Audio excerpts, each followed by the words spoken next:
welcome back. I'm Sonia from Celestial Astrology, and we're here with your November weekly Astro update for the week of the 1st to the 6th of November. And with me, I'm very grateful to say I have Shawna from Smart Astro. And Shawna's stepping in because, unfortunately, Krista was due to record for November for us, and she was affected by the flooding in North Carolina and lost her broadband, so we weren't able to record the planned dates, and now she's traveling, so it just didn't work out. So I'm so grateful that Shawna stepped up at short notice, and she's going to be with me for the whole of November. So thank you and welcome, Shawna. Thanks for having me back. I appreciate it. Oh, I'm so grateful that you've stepped in and helped us out here. Always happy to talk with you. Yeah. Do you want to introduce yourself, Shawna? Yeah, smartastro.com. I dabble a bit in Substack. I'm on Instagram, X as well, and Blue Sky is a new thing. Well, new to me. So I'm over on Blue Sky as well. Same handle in all the media. So brilliant. Yeah, I've migrated to Blue Sky as well. So I'm sharing my work on Blue Sky and also Third House, which is a social media for astrologers in particular. So you can find lots of astrology information on there as well, but still sharing it on Instagram and Facebook. So here we have the month ahead for November, and we've got some interesting astrology happening. We've got the new moon in Scorpio, which we'll be talking about shortly.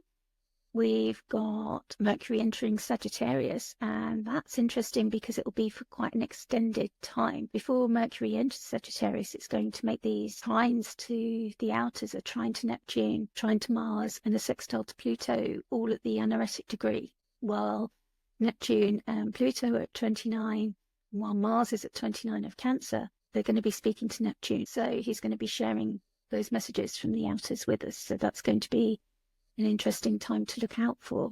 And then while Mercury goes into Sagittarius, quite often Mercury can travel through a sign in 2 to 3 weeks, but he's actually there quite a few months. I think I've got the dates on the next slide, but because he's going to be retrograding in Sagittarius, we're going to obviously need to get used to that energy, that fiery energy of Sagittarius. And then we've got Mars entering Leo, and again that's an extended energy that we're getting used to because Mars is going into 2025. Mars is going to be retrograding back to Cancer and then traveling back to Leo. So this is an introduction to themes that we're going to be working on through to next year, and Mars will be in shadow the whole of the time for November that we see him in Leo, because the retrograde doesn't start until December. We're going to be starting those early shadow degrees.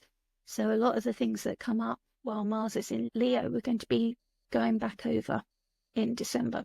Then we have Venus entering Capricorn, like going ahead, and she's moving really fast compared to the other planets that we're looking at.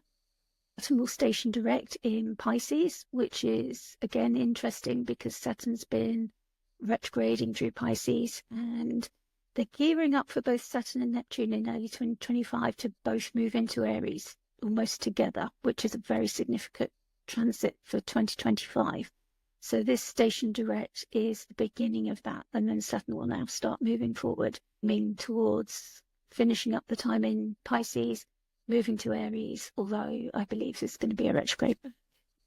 And then we have the big one as well, Pluto entering Aquarius. So we've had Pluto entering Aquarius before in 2023 and 2024, but this is the final time. This is going to be until 2044, I think. It's going to be there. So this is going to be for the long haul. And although it will retrograde next year, it's not going to leave Aquarius like it has before. So it's going to cover those first early degrees, but stay within Aquarius for the next 20 years of our lives.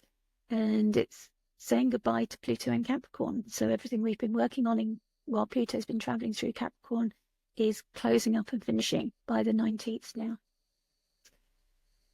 So those are the big things that are happening. And then we see that Mercury stationing retrograde right at the end of the month on the 26th. What are your thoughts on all of these big moves, Shawna? 29, 29, 29, all the anaretic degrees. We've got some potent power happening there. I feel like the community, the astrological community, has just been ablaze with all the Pluto and Aquarius stuff. So it's exciting or nerve-wracking, but I think we're about to enter something really cool. Yeah, I'm excited for it. Yeah, it's great as fairly new astrologers to be experiencing new combinations and planets that we haven't experienced before and been able to talk about before. So I'm excited for that as well. Yeah. And something that we went to a speaker series yesterday. Our teacher Adam Ellenbass invites speakers on to speak, and these are open to the public, and you can find them at Nightlight Astrology. You can register and still get the recording for it. But she was talking about how when we all discuss some of these transits, we almost create an egregore, and it takes on a life of its own. So by feeding that, by discussing it. So certainly on my channel, and I know that the astrologers I work with, Shawna and Krista and Janessa, we are all about not creating like scary information, getting the headlines by saying, watch out, your life's going to totally change, because that's going to add to the anxiety. So we don't want to add to the scariness of it, but we do want to highlight to you when these big changes are happening in the sky, because there is still that feeling of as above, so below, that these are symbolic changes, that these planets don't cause these things to happen, but they symbolize that there are shifts happening in the collective. Also, our teacher, Madam Ellenbass, did a great talk this week. I'm trying to remember what it was called. It was about karmic shifts, and he was talking about Mars and Pluto making those aspects. He was talking about how that can be like a slower karmic shifting of the plates, like when you get an earthquake. Sometimes it's a sudden shock, but more often it's a slow karmic kind of the plates just moving together and a gradual erosion of the edges of each plate until a new continent is formed or a new separation is made. And that's how it occurs more often. So it's not always the headline grabbing experience of dramatic life-changing events, but quite often it's more of a gradual shift of your life going in a certain direction and becoming aware that something isn't working anymore and that a new direction is more suitable for you, and that these bigger shifts pointing you in those directions really and just showing you that way forward. I think so. Yeah, I'd certainly recommend going to those resources and checking those out if you're interested in kind of where we're coming from really on it, rather than doing those big headlines that put the fear of God into people. And then we get messages from people saying, is this true? Is this happening? What does my astrology look like? And we don't want you to feel like that. We don't want you to have that astro anxiety. And we can feel it sometimes as well when we see something's happening for us, and then it doesn't turn out to be a big disastrous thing. And it can manifest in a number of ways. And that's what we're hoping to explain to you. And the other thing to cover is that when these anaretic degrees are happening and going through from the first, second, third, and fourth, those changes is right at the time when America will be voting. And we're not actually going to be covering our opinions or the astrology of the election, but we have been following astrologers who do. And that's because we're not experts. Mundane astrology is its own separate specialism, and we haven't studied it, we haven't learned it, we're not experienced in it, so we're not going to wade into those waters. But we can highlight some astrologers who do it very, very well. One of those is S.J. Anderson 144, and he was also invited onto a panel with Lunatic Astrology, and she's a Canadian and an alumni of our Nightlight School. So they did an excellent panel where she invited a number of astrologers on and discussed the elections and their different opinions on how it might go using different astrology predictive tools. And also the Astrology podcast has covered it. The Lisa Shine did horary, and the Astrology podcast in their forecasting gives some opinions. So these are astrologers that we respect and admire, have many, many years of experience, have years of experience with elections. So would you agree with that, Shawna? Absolutely. I know that I'm in the States, and there's a lot of tabloid propaganda, and fear mongering around so many things right now. But the big one right now is the election, which is really coming up quickly. The ads that go back and forth. The voting period here just turns into such a negative time. It's really a struggle in that sense to decide which way you're going.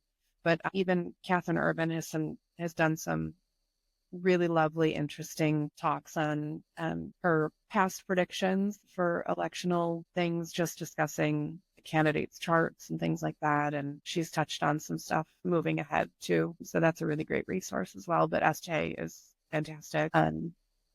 Yeah, and they come from this same school of thought where at Nightlight, our teacher is Adam Mellenboss, and really leans into the empowerment factor as opposed to the fear mongering. So I agree with you 100%. And as someone who suffers from that social anxiety and those worries, and I've had every notification shut off since COVID, and I genuinely appreciate that and try to find a way looking ahead, not to be predictive necessarily, but if you can anticipate some things that are maybe coming down the turnpike, you can choose your way to respond to them. So that's how I like to utilize what we do. Yeah, and that's what we're trying to do here, isn't it? Give you the heads up of what the weather's going to be so that you're forewarned, but not so much that you're scared about it, but more so you can take precautions. Yeah, your weather forecast. Yes. Yeah. The astro weather. Do you need an umbrella or do you need sunscreen? Yeah. Right, so here we have the month ahead represented slightly differently. And here's where we can really see the difference in the speed. Because here we have Mercury traveling from Scorpio through to Sagittarius and then beginning its retrograde.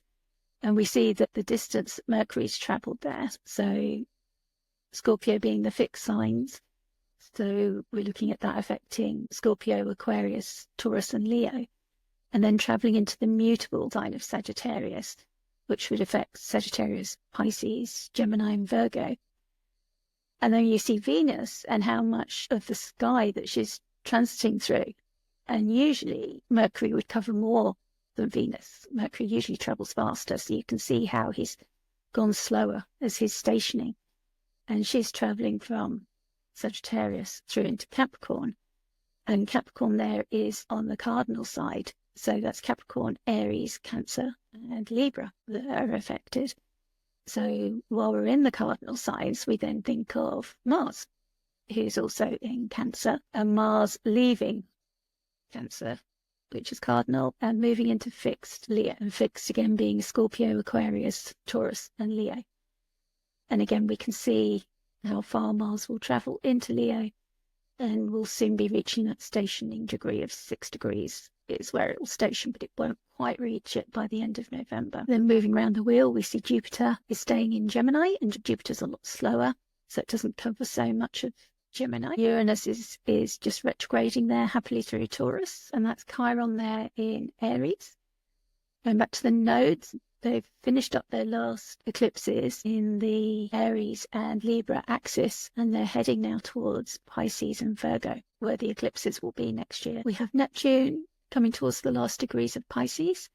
And then we have Saturn, and we can see that Saturn's fairly stationary there. So he's going to be stationary, and then he'll begin to move forward next month. And then the big one, we have Pluto, and we can see it's just going to cross that line back into Aquarius. And then from here on in, we're just going to be seeing Pluto moving very, very slowly through Aquarius, and we won't see him in this Capricorn area again at all, which is a strange feeling. So these are the areas of your chart that will be affected. And like I say, even if you're not a Capricorn, it can still affect you if you're Cancer, Aries, Libra, because you'd get the square aspect of that Pluto change. And if you're a fixed sign with Pluto moving into Aquarius, the fixed signs will feel that more. So the cardinal signs will feel a relief of Pluto leaving Capricorn, while the fixed signs will feel the changes that Pluto in Aquarius wants to start making will be more strongly felt by the fixed signs being Scorpio, Aquarius, Taurus, and Leo. So what do you think of this monthly overview, Shawna? I really, really appreciate this particular image. It really lets you see what kind of movement you can expect, how quickly things are moving versus how quickly certain planets don't move. And it shows you the ones that are going to give you that, those day-to-day experiences versus those generational or partial lifetime experiences like those outers do. Yeah, so the personal experiences come from planets like Mercury, Venus, up to Mars. And then we get to Jupiter and Saturn. They call them the superior planets. It's because they are that bit further away. They're the other side of the sun. Mars, Jupiter, and Saturn are, whereas Mercury and Venus are closer to the Earth, like the moon is, so they can they can bring more information through to us more easily. And then these outers are the ones that weren't discovered until like the 1900s and our time. And they tend to be things that affect the collective more, and also more about our long-term things, not the day-to-day mundane experiences that we go through. Yeah, but really those lifetime shifts that can happen, Mm. you know, as you grow and change as a person, it's like those, you know, those long-standing habitual changes that you start to see on a personal level versus a mundane. Yeah. Yeah. And if you want to reflect back on what your time with Pluto in Capricorn has been and the changes, if you look back to 2008 to now and just see what has changed for you, if you know your chart, you might know what area of the chart Capricorn is in, and that gives you even more information about the house that it's in and what that house represents. That might give you more information. But generally, if you look over that time period and just think about what big shifts there's been for you, maybe in your job or your education or your relationships, your work, your family life, you know, at any of those areas, even just yourself and how you present and how you appear to people. Something between 2008 to now has fallen away and something new has come in and replaced it, most likely. And that would be your Pluto and Capricorn story. Now, mine is, it was astrology. Pluto was right on my MC when I signed up for my first certified, like proper astrology course, but it was bringing me closer and closer. Starting to look at the moon and then starting to track those cycles and starting to learn little bits and bobs and look it up. And then, yeah, finally took the plunge. And obviously I didn't know that at the time. It was through studying astrology that I realized that that's where Pluto was. And it was like, oh, I see. It actually is my Pluto and Capricorn story. Love it. Which is quite fun. So here's the week that we're going to be looking at in this recording. And there's a lot of astrology happening to go through, but as usual, I've chosen 3 main transits, and we'll see if Shawna agrees with the ones that I've chosen. On the first, we've got a new moon in Scorpio, and it's quite a challenged moon. We'll run through the astrology of why that is with you. And as we said, on the first, second, we've got Mercury making these aspects from 29 degrees to Neptune, Mars, and Pluto. And that's before it then enters Sagittarius and begins its journey through Sagittarius. On the third, we've got Mars opposite Pluto, which is a big aspect that's been getting closer and closer over the last couple of weeks. With hindsight, maybe I should have chosen that because it's quite significant. But maybe when we look at the chart for Mercury and Sagittarius, we can take a little peek at how that looks. But that's the first of 3 aspects that Mars and Pluto are going to make. So we'll definitely be talking about it again. Venus will be opposite Jupiter, which is a lovely aspect with the 2 benefics together, even though they're a little bit challenged in an opposition. But it's always nice when the benefics meet, especially when the rest of the astrology is a bit challenging. On the 4th, we have Mars entering Leo, and then the Sun will trine Saturn. So what do you think, Shawna, of those? And did I make the right choice leaving Mars opposite Pluto out? I was always taught like these and the lunations come first. Mars, Pluto, that's a pretty big one. There's been a lot of chatter about that too. Yeah, I don't think it's easy to pass over for sure, but it'll get some honorary mention. Yeah. There's no way it can't. No, we will see that in the chart for sure. Yeah, we won't be able to miss it. So yeah, it's always, you always second guess yourself when you look at these and you have to choose 3. It's like, well, I really need 5 this week. Yeah, it's hard to choose for sure. Yeah, because that Venus opposite Jupiter is a good one, and even the Sun trining Saturn. We'd love to have time to talk about all of them. Yeah. I mean, there's just 29. It's like, in my mind, it's like a casino game. It really is. 3 29s, boom, right there. Yeah. Again, we can see those in that Mercury ingress chart. It's all part of it, isn't it? Yeah. There's just, that anaretic degree, it's just like a culmination point. Planets are about to either gain dignity, lose dignity. There's shifts happening when you hit that 29th degree. So it's a bit more palpable. So tends to wake things up a little bit. To be connecting with the outers in that way is significant, isn't it? Yeah. Okay, so on the 1st, it'll be at 12:47 in the UK. That's the UK timing. we've had our clocks change already now, so we're on universal time. So that's early afternoon. We've got the new moon in Scorpio, 9 degrees 35 minutes. And we find the new moon is in the bound of Venus, but it has no sight of Venus. And it's also in the triplicity of Venus with no sight of Venus. So this leaves it a little bit under-resourced, would you say? That Venus is supplying the support and the resources for the moon, but she's not able to communicate with the moon. So the moon's kind of got what it's given, if you like, and it's not able to change it or adapt it to whatever it needs. Venus has left those resources there, and it's kind of got to get on with what it's been given. The moon is in fall in Scorpio. That means that it's far away. If we look from its exaltations, on the opposite side of the chart is Taurus, where the moon is exalted. So it's far away from that place where it is exalted and celebrated. So it means that it's starting from a place of difficulty. So it has some difficulty, some challenge that it needs to face and meet. And it's how it meets that will tell how it will do. It may rise up. You can only go up once you're down. If you're in a place of exaltation, you can only fall or try and maintain that place. But if you're fallen, you can only get up. Like literally, if you trip on the pavement, you have to get up at some point, whether you're helped up by other people, which we hope, like Venus is there to help, but he can't see her, so she can't see the fall and physically help. So the moon is left kind of to its resources, but it has the sun there with it, and the sun's also peregrine. So the sun doesn't have a lot of support there. So the two of them are kind of figuring things out together, I would say. And then there are these challenging aspects as well. We see this whole sign opposition to Uranus, and Uranus is the disruptor, the just awakener, and it's also in Venus's sign. So, but it's not an exact degree aspect. So it's an energy that the moon has been used to every time it's traveled through Scorpio. We've had this Uranus throwing some shade, saying, "Sure, is this what you want?" and showing different ways that it could maybe manifest. And then we have this trine to Saturn here, and that is a degree-based trine. So Saturn, who's moving towards its station point very slowly, is looking to make things stable. I mean, you can look at the card there, how the seas are all choppy and stormy, and Saturn can bring in those lessons, wants hard work, discipline, which suits a planet in fall. You've got to work hard.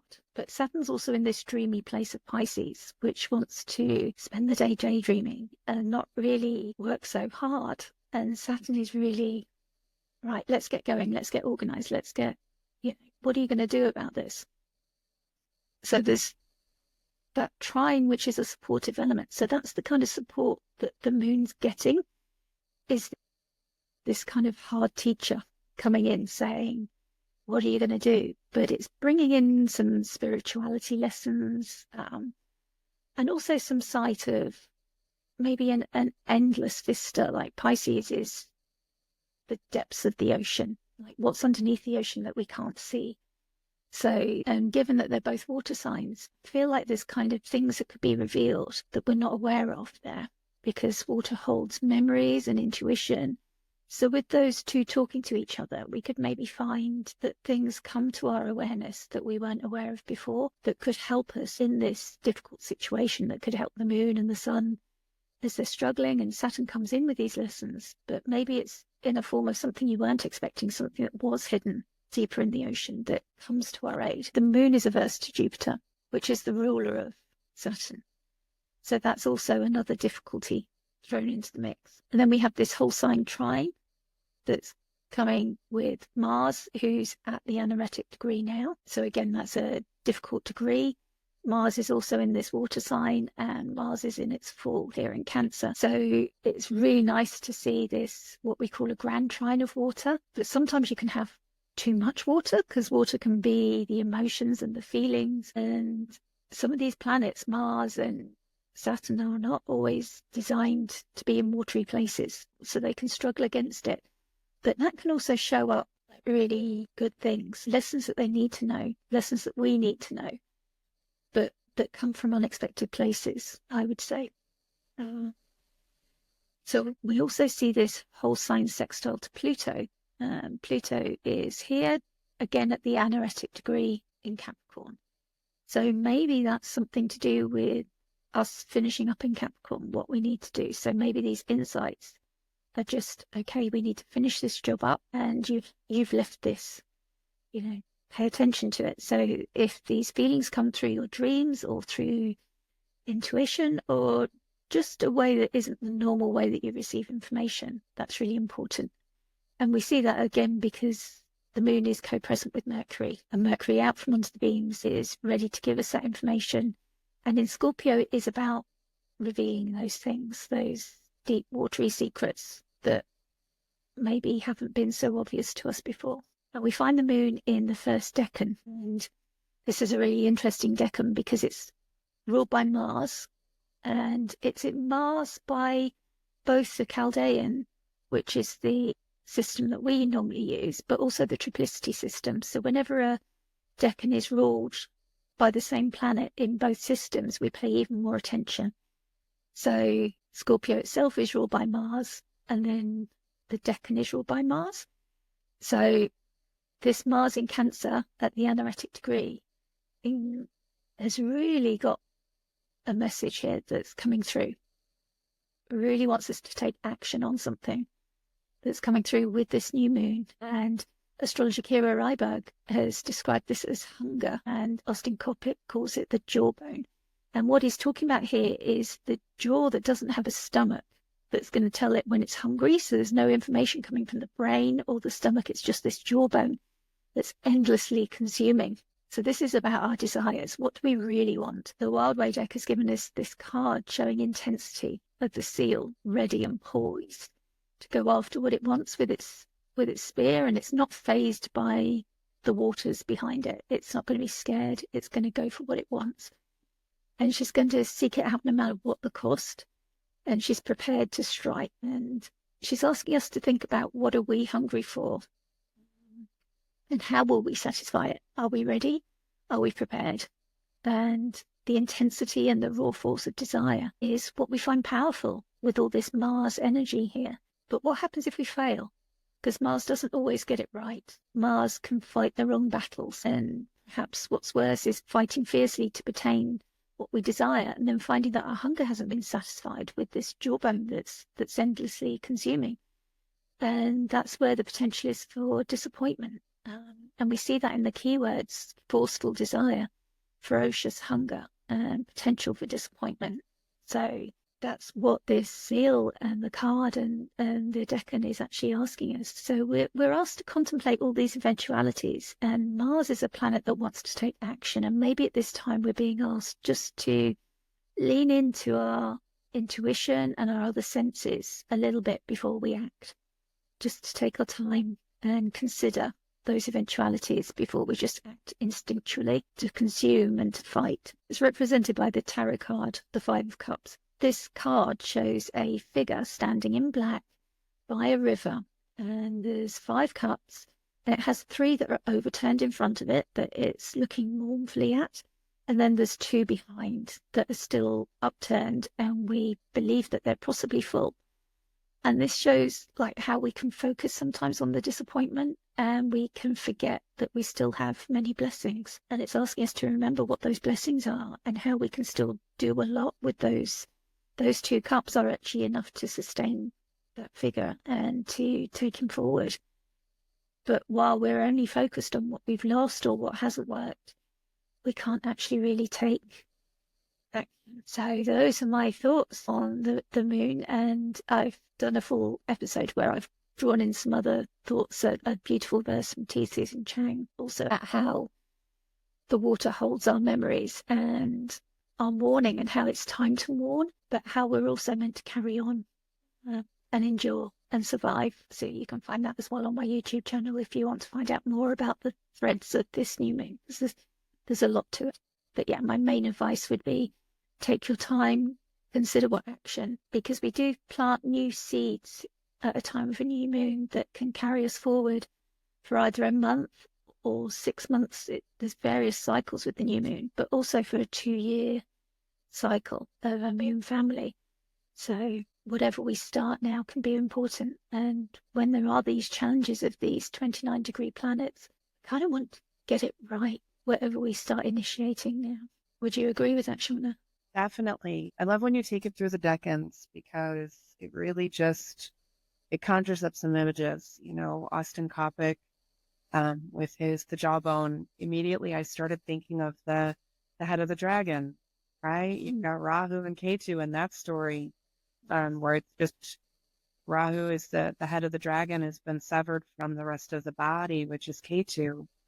And it's just an insatiable hunger because you never get that full feeling. And so I think that new moon in a trine to Saturn, when Saturn is this melancholic, nostalgic, sitting in wet clothes after being caught in the rain, kind of heavy feeling, it really allows you to just kind of, even if it feels heavy, if it feels kind of yuck, you're feeling, you're not avoiding, you're feeling. And I think that's a really great lesson in that, that jawbone concept and that head of the dragon concept that doesn't have the stomach, that doesn't have the body, and in turn doesn't have the feeling. So finding yourself staying in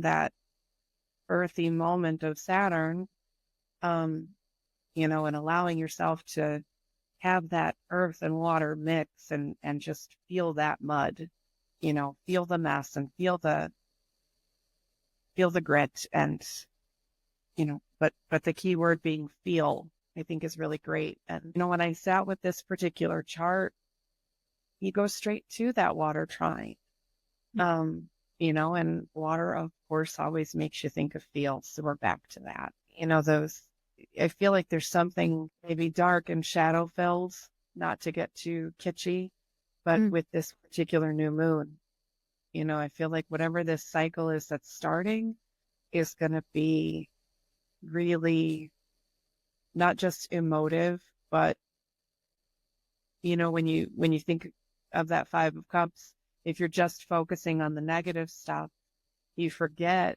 the positive and you forget sometimes the gratitude. I feel like that the weight of this one is going to bring that awareness of gratitude. That's lovely. Yeah, you're so right with that. And that weight we see there with the anaretic degrees and Mercury also in that sextile to Pluto, just bringing that darkness out, isn't it? It's Mercury's ready to communicate that to us, and the moon is our translator. So it's like this information is all coming through to us now. When you think of a new moon, when you're actually in nature and you think of a new moon, it's when it's its darkest, right? And it's when those often preyed upon animals feel safer to come out because they're not lit up, so it's when that vulnerability can kind of push forward and come out. While you were talking too, I'm staring at the intensity card. And at first, when you look at this little character, he looks like he's grinning. Yeah. But when you look a little closer at the eyes, it's almost like there's a challenge on his face that's kind of almost maybe even a fake it till you make it, like if I just stand my ground, if I just stay where I'm at. But then I was also drawn in by the fact that these crashing waves around him are him, her, this cute little being almost look encapsulating and almost look crown-like or blanket-like, or, like this little seal has brought those waves up himself, like he's almost Poseidon with his little trident there. I think it can be, intensity can have kind of a negative connotation, but when you're feeling that yourself, intensity and passion, I think, go hand in hand. And one of those other random thoughts that I had was really hot shower, with this water trine. I don't know about you, but for me, if I'm not feeling my best or if I had a really hard day, the water dial goes all the way to hot. You get your feet in first, you kind of get used to it. You maybe kick it back a few degrees, but there's just something cleansing and, even refreshing about that really hot, turns your skin a shade of red or pink, because it's just like that burning off of whatever you are carrying with you. And, that Saturn Mars trine is kind of where I went with that. Yeah, it's so purging and cathartic, isn't it? That hot water. Catharsis, yes. Yeah, which is that whole Scorpio ethos. So here is our chart for the second, and we'll look at the other aspects. We've got Mercury here on the second, just entering into Sagittarius. But we know that before Mercury entered Sagittarius, it was at 29 degrees of Scorpio. and it was making its sextile to Pluto. And it was also making its trine to Neptune there, and a trine to Mars, which we discussed with the new moon chart. So we had all of that intensity, and then suddenly it skips across the boundary and enters Sagittarius. And again, the ingresses are important because of like the dignity change, because Mercury has been peregrine in Scorpio, and now it's entering exile or detriment. And we can see this because it's opposite its home sign of Gemini. So in that sense, it's far away from home. And we all know if we go traveling, the further you get from home, the harder it is to manage. You don't have your home comforts. So it's like a traveler in a foreign land. It's got to rely on its resourcefulness and what it might have packed. And the language might be different. And your documents suddenly become much more important. You've got to look after that passport and keep it in a safe or something, and your travel money and things like that you've got to look out for, and learning the language to get by, and whatever skills, maybe if you're deciding to work in a foreign land, you've got to get visas. So it's that kind of energy of there's more you've got to do just to function day to day than you would have in a home sign or in a sign where you're peregrine. So Mercury's going to have to work hard here, which might take some of its energy up. But it is in mutual reception with Jupiter in Gemini. So Jupiter's in Mercury's sign, Mercury is in Jupiter's sign, which I think is quite nice. Kind of means that they're both having some shared goals and aims, and they're kind of supporting each other with that. So whatever Jupiter in Gemini is wanting to do, Mercury in Sagittarius is also here to support that, and vice versa. So we might see an interesting shift with our Jupiter and Gemini story, the social medias and the difficulties people are having, and the need to shift where we advertise ourselves and where we communicate with other people and try to reach our audience and everything. That might change. And also, again, conscious of the dates that it's right before America votes. So there might be information coming through as well that was difficult, withheld, that suddenly can become clear because of this mutual reception and the way that suddenly it's supported to come out into the world. So Jupiter and Gemini is also in exile, so they've got that in common as well. And this is an extended stay for Mercury. He's going to be here until the 8th of January 2025. So it's kind of like, okay, buckle in, get used to this energy. We're going to see it all through Christmas and New Year. This is how it's going to be for quite some time. And Sagittarius is a fire sign, so it's quick acting. It's a yang sign, which is outgoing, and it's also mutable, which means it can change. It can adapt to the seasons. It can be sunny one day and raining 2 hours later. So you don't quite know where you are in the way that you do with the fixed signs. So it's been in fixed Scorpio, and now things are going to change fast for us. You know, we might find that information coming at us thick and fast. You know, in the way that Shawna was talking about how difficult it is to navigate.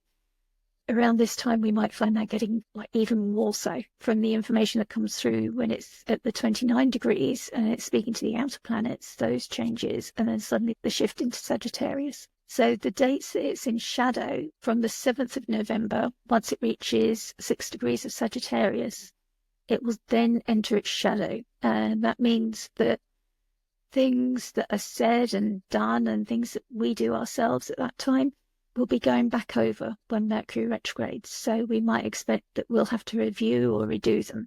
So as astrologers, we often advise people it's not a great time to sign contracts or anything like that. If you can avoid it, it's best to wait until Mercury's out of its shadow again, which won't be until the new year. So we've got quite that extended time. I mean, again, that's if you can avoid it. If it's unavoidable, just make sure you really double check everything. Make sure you know exactly what you're signing up for, because there could be something in that small print that really doesn't suit you, and you need to make sure that you address that before you sign it. That's the best advice. Just be sure of what you're signing. If you're traveling, double check the plans, expect delays, and just allow for it with your timing. That's even more so once it's retrograde. But I found, like, if you're affected by these planets, that once Mercury goes into shadow, I started getting all the effects of the retrograde anyway, because it was in my chart. And then another time there was a retrograde that didn't affect me at all. So sometimes that shadow period can really show up strongly if say, for example, it's squaring your natal Mercury, or Mercury's your Lord of the Year or something.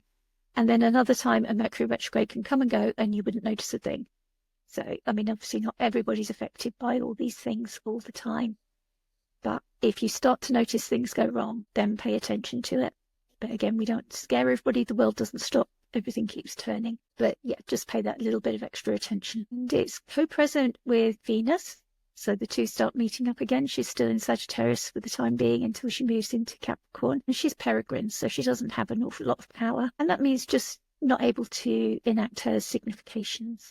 She's wandering a little bit, but she's not quite as stuck as Mercury is having to work a lot harder. And on a personal note, I'm noticing also that the sun has gone into 10 degrees of Scorpio, which is when my Astrologers Co-op article will come out on the second decan of Scorpio. So if you want to check that out, the 2nd of November will be, I guess, when it's going to be coming out, which is exciting and very, very scary. So yeah, we've got some aspects there. Mercury's going to be opposing Jupiter, but we think with that mutual reception, that's quite a nice opposition. It's a bit softer than a normal opposition would be.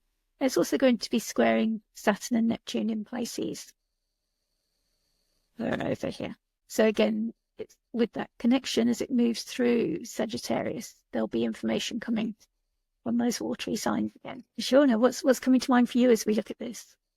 Yeah, I find it really interesting. I mean, with the mutual reception is a positive thing, I mean, in general, but, Mercury lost a little bit of dignity going from Scorpio to Sag. With Jupiter in Gemini, I don't think it's necessarily a bad thing, but what I wonder is you mentioned the election and the voting period, and, we brought that up at the beginning too, but Jupiter, I think in Gemini, has a tendency to widen the mind, not necessarily deepen the mind. And so I wonder if the advertisements and things are going to get bigger and more, and not necessarily, with any additional substance. Hopefully the mutual reception offers that substance for us. And so it's not just superficial fluff, but Venus is there too. And hopefully she can, grab Mercury by the hand and say, let's go. But she's moving quick. She's moving so quickly. I think Saturn's going to have a much bigger effect on Mercury this time around than anything. So in this particular chart, when this aspect actually hits, we've got Saturn up in the 9th, which is wonderful. A little bit of higher education and maybe a little more. I always think of like courts and universities and regulations and things like that when I think of the 9th house. So I hope that influence sticks with it and really draws some things out for us in that respect. I also can't help but think if we bring the decans into it, Mercury in the first decan, I had to look because I couldn't recall, but the 8 of Wands, there's a lot of quick movement is what it looks like. And the corresponding cards are the Magician, which is what made me giggle, and Temperance. So I think Temperance folding in beautifully with the 9th house aspect there, but the Magician, just Mercury all over the place. You're much better at the phases than I am at this point. Do you know what phase Mercury will be in when he makes this move? Yeah, I think he's in the trickster phase at the moment. And then he goes into the messenger phase once he starts the retrograde. Yeah, and that'll be shortly after elections too. So this just feels very full circle, not to bring the elections into it again, but it's a hot topic right now too. Yeah, with Mercury in the trickster phase, it's like playing those jokes on us, so we might see that very much more. Yeah, no, I like that, bring the Magician and Temperance into it as well, because that is Jupiter's ability in Sagittarius, isn't it? Bringing things together and creating order out of them. And the way that Temperance is creating like that higher sense of something quite beautiful, and with Venus there as well. That's quite reassuring. I like that. hanging out. Yeah. And of course, at the same time, we've got that Mars-Pluto that we said we'd mention. So that's just still applying. I think it's like in the next day or two, it's going to be exact. But yeah, That's the 3rd. That's quite a big deal. But yeah, once Pluto goes into Aquarius and Mars goes into Leo, they'll make that aspect again sort of 2 or 3 times. So we'll kind of get the energy from water and earth, and then we'll get fire and air making the same kind of aspect. And yeah, this can be about showing us things like from our, not necessarily our subconscious, but our unconscious, because we're not meant to access things from our subconscious by definition, but there are things from our higher self and our unconscious that we can access. And those are the things that we can become aware of, particularly in these kind of aspects, particularly Mars in a watery sign, bringing it through, particularly in dreams and intuitions, things like that to watch out for. And that's like the nice version of it. And the more unpleasant shadow side of that is like a lot of anger and everything rising to the surface, the potential for aggression to rise. Would you agree? That's lean into like, what are you being shown? What is coming from your, because when we can lean into our shadow side and accept it, we can integrate ourselves as a whole person. None of us are sugar and spice and all things nice. We've all got those shadow sides, and we become a better person for understanding that and integrating it and living with it and working with it, rather than pushing it down and just giving a persona that isn't real, putting that mask on. So this is a great opportunity to lean into some of those things that are being shown maybe we don't want to admit about ourselves. And then it's about, how do we react to that? Do we react with aggression, or do we act with watery intuition and kindness to ourselves and also to others around us? Because it's not just us experiencing it. There's people whose charts it will impact directly who will be more affected by it. So we've got to be aware that it's affecting the collective as well, and show some kindness to people who are being more affected than we are, maybe, if we're lucky enough to not be very impacted. I feel like with the Mars retrograde that's going to take place, we've got some time to work some stuff out. Yeah.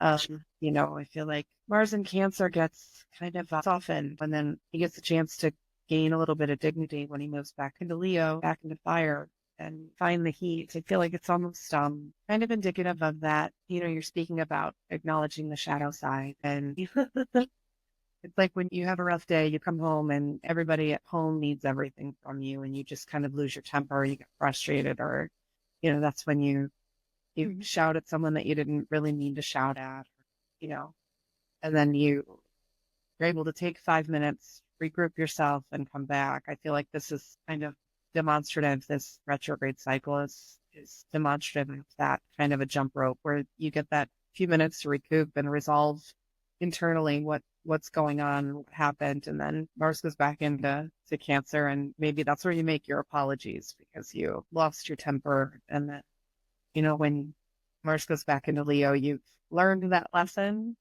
Hopefully, I'm staring at 29 degrees again, but you've learned that lesson, and you can remember that the next time, you had that rough day or something challenged you and you're close to losing your temper, and what the results were the last time you did it. Yeah, that's so true. I always think of Mars in Cancer being like without his armor and being that more defensive side. And it's, when we're defensive, we can say things we don't mean when we're trying to defend a position that we actually maybe do we even believe in. So it is about reflecting, what are we defending and why? And is it the right thing? Do we still believe in it? And certainly making amends with everybody if we have messed up, or when we mess up, because we're human, so we will. There's almost an anticipation with Mars at 29 Cancer, looking forward to gaining that dignity back, even though Mars is peregrine at that point, but being able to maybe pick up the sword again, as opposed to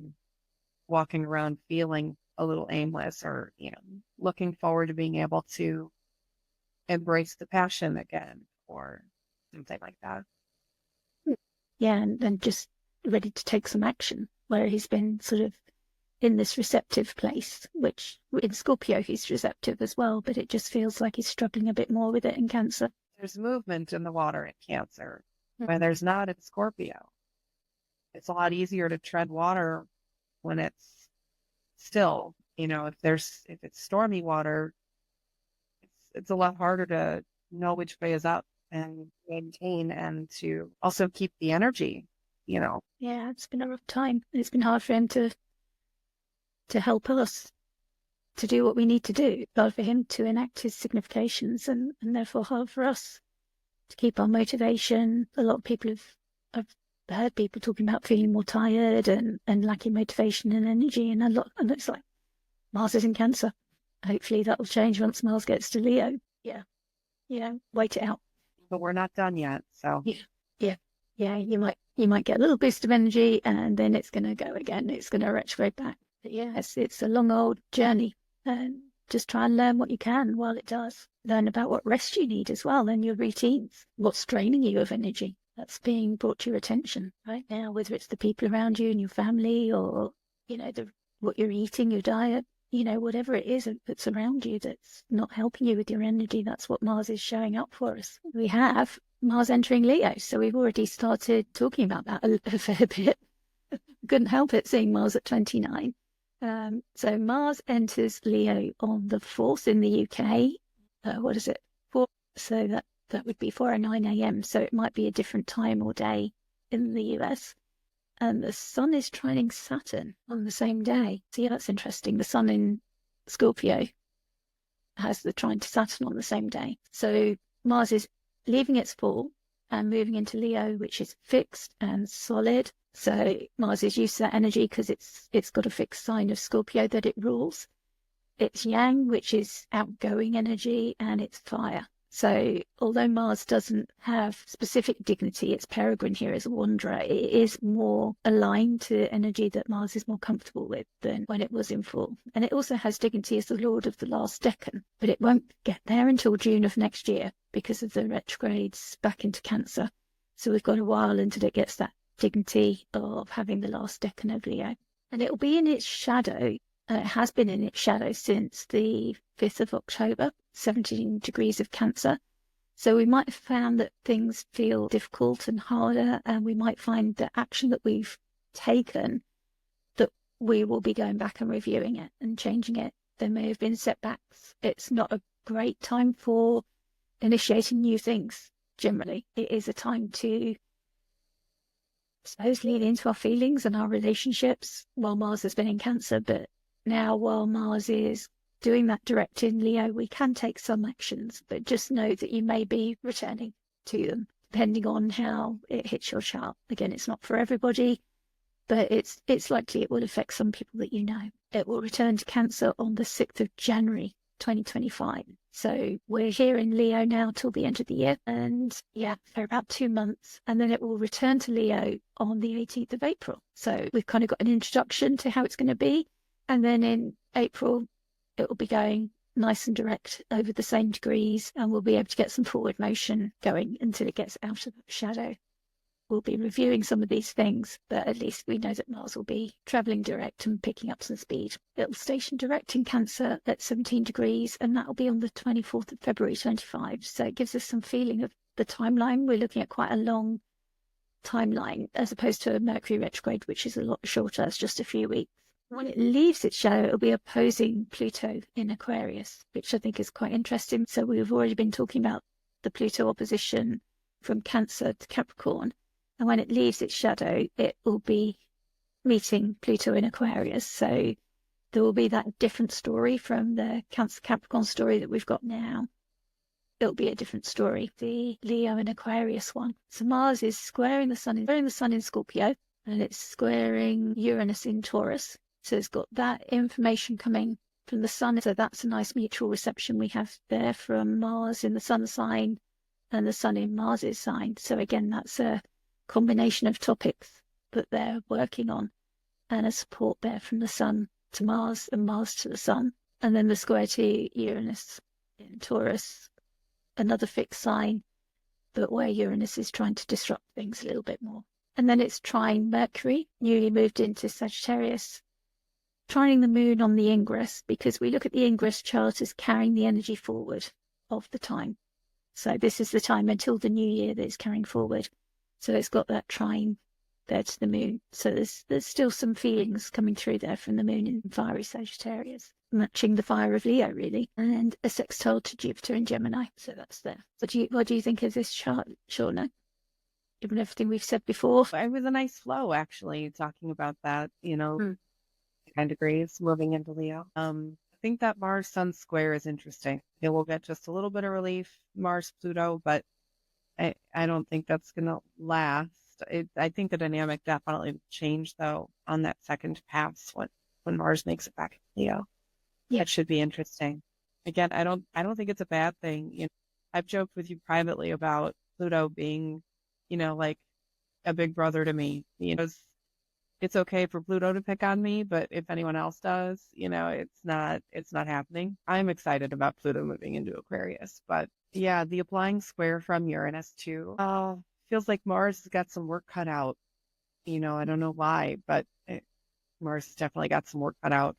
I think the full moon in Taurus in the third week, it's 2 degrees away from the Jupiter-Uranus conjunction from April. I started thinking of That's good. there's something interesting there. Yeah, because of course Mars won't make that square by degree yet. It's just catching the whole sign energy of it at the moment.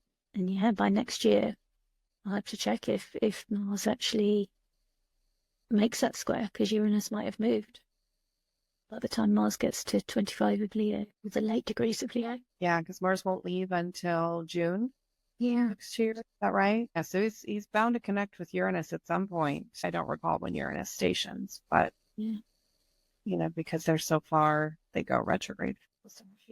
The Mars Moon trine is interesting. That just caught my eye. Yeah, and I suppose it's trining all of them, isn't it? Mercury, Moon, and Venus for the energy of the ingress chart. It's in a degree-based trine with Mercury, but it's nice that it's got like the benefic energy. And the Moon and Venus, they're just cheerleading on a little bit. Trines are of the nature of Jupiter. They bring ease and opportunities through. So that's nice when you see a connection with benefic planets. Actually got a Jupiter, Venus exact opposition. Well, that's just slightly separating, is it? Because Jupiter's retrograde. Yeah, just now. Yeah, so Jupiter's moving into that. Yeah, so that's a nice energy to bring into the Mars ingress, isn't it? That you've got Venus and Jupiter connected in that way, even though it's in opposition, so there might be some tension. You said some nice things about the benefics before. I only noticed it because I was looking for any kind of enclosure or anything. I don't see one. Yeah, so it's just nice to have that energy of the benefics talking to each other and bringing that into the Moon and Mercury as well. Of course, Mercury and Jupiter are still in that mutual reception, so that's helping all of these planets that Mercury's co-present with. And then Venus comes into the conversation with her opposition with Jupiter. But we do like when Venus and Jupiter connects, it's the two benefic planets, so it's usually good things, but it may come with a challenge with an opposition. They are the nature of Saturn, so a lesson or a challenge or some work might be needed to get to the reward that's being offered. One of my teachers once spoke about a lady that he was reading for, and she had a Jupiter-Venus connection in her chart. And she'd been offered her dream job, but she said the timing wasn't right. And he was trying to get across to her that nothing's ever totally perfect. And when you get an offer from Jupiter, quite often you need to be at the door with your coat on and your bag and your keys ready to go and accept the opportunity that things aren't always going to be perfect for it, but are you ready to accept? So when this offer comes up, don't be like the Five of Cups looking at the problems with it. Look at the opportunity. So she was saying, oh, maybe next year would be better. And he was like, well, you won't have this aspect next year. That opportunity may not come around again. I can't guarantee it. You've got this Jupiter aspect in your chart this year and your solar return. I can't remember exactly how it was showing up for her. But he was like, this is your year. This is the year that Jupiter's bringing you these opportunities. And even though it's not perfect, you need to be at that door ready to grab the opportunity. And I think that's what we see with the opposition, that it's not going to be perfect, but something might be offered that's still great, and don't be focusing on the difficulties and the things that aren't perfect, because this is something great. If this is hitting your chart in any way, go for it, because that's the one thing where astrology can help, is just to know that. So this is the Virgo, Gemini, Pisces and Sagittarius, that those opportunities might be coming for you. Yeah, particularly around this time, around the 4th of November. Don't worry too much about the difficulties, particularly if they're not too small or it's going to require a little bit of effort to get it organised.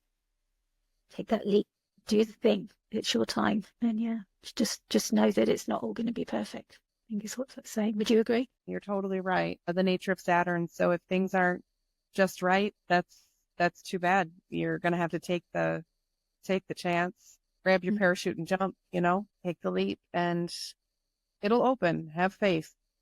That's what has to happen right now, is probably more faith than you're used to having, but it'll work out. Yeah. You heard it here first.